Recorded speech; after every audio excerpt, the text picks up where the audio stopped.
மணக்க ருசிக்க அம்மா சமையல் மசாலா ஐட்டம்ஸ் ஊறுகாய் ஐட்டம்ஸ் நம்ம கிட்ட கிடைக்குது. நீங்க கீழே வந்து நம்பர் கொடுக்குறேன், நம்பர்ல கான்டாக்ட் பண்ணுங்க. வணக்கம், நான் உங்கள் அம்மா சமையல் மீனாட்சி. இன்னைக்கு சூப்பரான செட்டிநாட்டு பிரியாணி தான் பண்ண போகிறோம். இது பார்த்திங்கன்னா நம்ம மசாலா எல்லாத்தையும் வறுத்து அரைச்சி தான் வைக்கணும். அப்படி வைக்கும் போது பிரியாணி பார்த்திங்கன்னா அவ்வளோ ஒரு டேஸ்ட்டாக இருக்கும். வாங்க நம்ம பிரியாணி எப்படி பண்ணுறதுன்னு பார்க்கலாம்.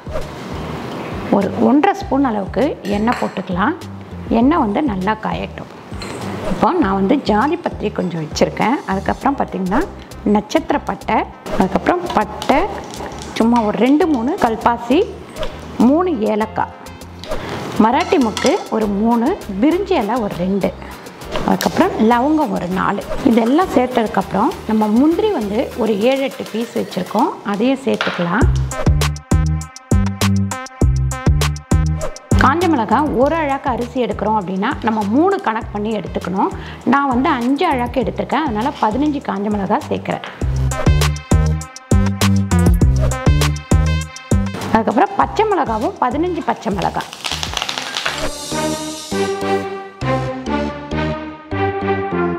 இஞ்சி வந்து ஒரு பெரிய பீஸு 50 கிராம், பூண்டு ஒரு 50 கிராம்,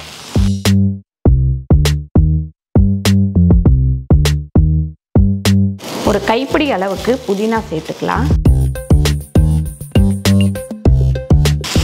பாருங்க, இது வந்து நல்லா வதங்கிடுச்சு. இப்போ எடுத்து நல்லா ஆறட்டோன்ட்டு நம்ம அரைச்சி எடுத்துக்கலாம்.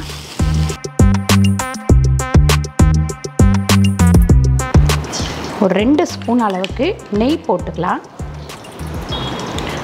ஒரு 5 ஸ்பூன் ஆயில் போட்டுக்கலாம். 4 வெங்காயம் நறுக்கி வச்சுருக்கேன், அதை சேர்த்துப்போம். வெங்காயம் நல்லா வதங்கிட்டு இருக்கட்டும். அது வதங்குற வேலைக்கு நம்ம மசாலா அரைச்சி எடுத்துக்கலாம்.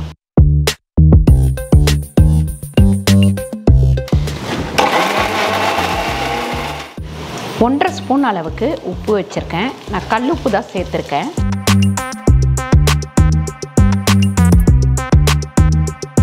தக்காளி பார்த்திங்கன்னா ஒரு 4 தக்காளி சேர்த்துக்கலாம். இதுலேயே நம்ம ஒரு அரை ஸ்பூன் அளவுக்கு மஞ்சள்தூள் சேர்த்துக்கலாம்.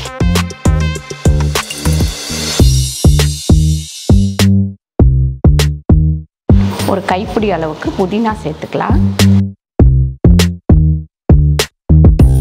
வெங்காயம் நல்லா வதங்கினோடனே நம்ம சிக்கன் சேர்த்துக்கலாம்.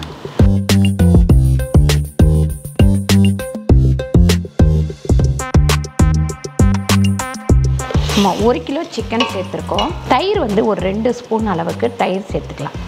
இப்போ நம்ம அரைச்சி வச்சுருக்கிற இந்த மசாலா சேர்த்துக்கலாம்.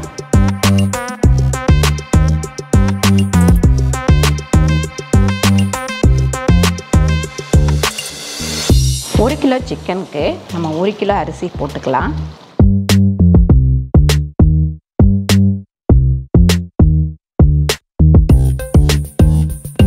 அரிசி போட்டதுக்கப்புறம் இந்த மாதிரி பொறுமையாக கிண்டுங்க. அரிசி உடையக்கூடாது. உடையாமல் இப்படி பக்குவமாக கிண்டிக்கங்க. கிண்டிட்டு ஒரு 2 நிமிஷம் கழித்து நம்ம தண்ணி ஊற்றிடலாம். பாருங்கள், இந்த மாதிரி கொஞ்சம் கொதிக்கணும். இந்த மாதிரி வரும்போது நம்ம தண்ணி சேர்த்துடலாம். ஒரு அழாக்கு 1.5 டம்ளர் தண்ணி.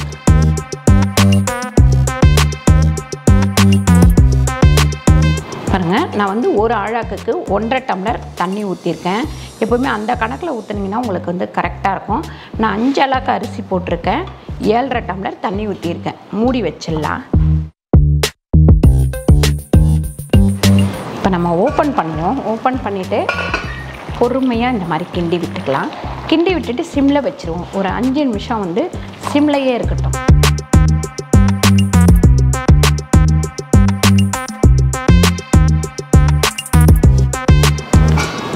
சூப்பராக பிரியாணி ரெடி ஆயிடுச்சு. 5 நிமிஷம் நம்ம வந்து சிம்மில் வச்சோம். இப்போ அடுப்பை ஆஃப் பண்ணிடுவோம்.